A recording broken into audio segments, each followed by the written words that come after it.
La société moderne dans laquelle nous évoluons est une société de communication.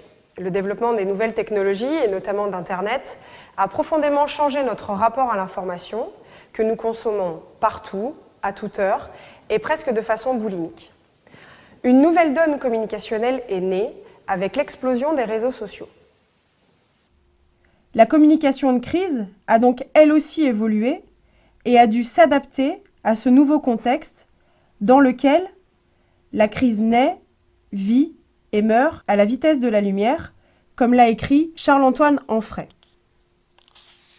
Les réseaux sociaux permettent une diffusion de masse très rapide de l'information, parfois même avant que cette dernière soit vérifiée, recoupée, confirmée et donc comprise.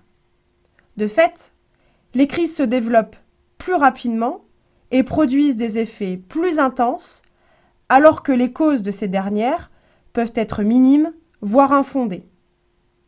Alors comment prendre en compte cette nouvelle donne communicationnelle? Comment réagir face à ce nouveau contexte? Il s'agira pour les organisations de mettre en place un système de veille d'Internet et notamment des réseaux sociaux. En effet, à la veille média traditionnelle doit venir s'ajouter une veille en continu du net et des réseaux sociaux. Cette veille permettra d'augmenter la capacité de réaction de l'organisation, qui sera alors en mesure de répondre rapidement à la survenance de toute crise. Les réseaux sociaux peuvent présenter également un intérêt communicationnel ou informatif en période de crise, notamment au cours de la phase d'information de crise. Exemple, informer des usagers de la route suite à un accident de la circulation routière via Twitter. Ces évolutions imposent aux organisations de changer leur méthode de communication. Elles devront faire preuve de plus de souplesse et devront notamment s'affranchir des circuits traditionnels de validation, mais aussi effectuer un ciblage plus fin des supports en fonction des publics cibles. Dans cette optique, il s'agira de cibler sa communication en choisissant le réseau social sur lequel on est présent et on diffuse.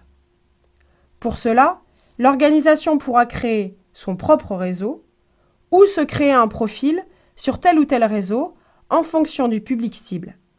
L'objectif étant alors de communiquer en créant un dialogue avec le public, mais aussi d'être présent afin de pouvoir réagir rapidement en cas de crise, au moins sur le terrain de la communication.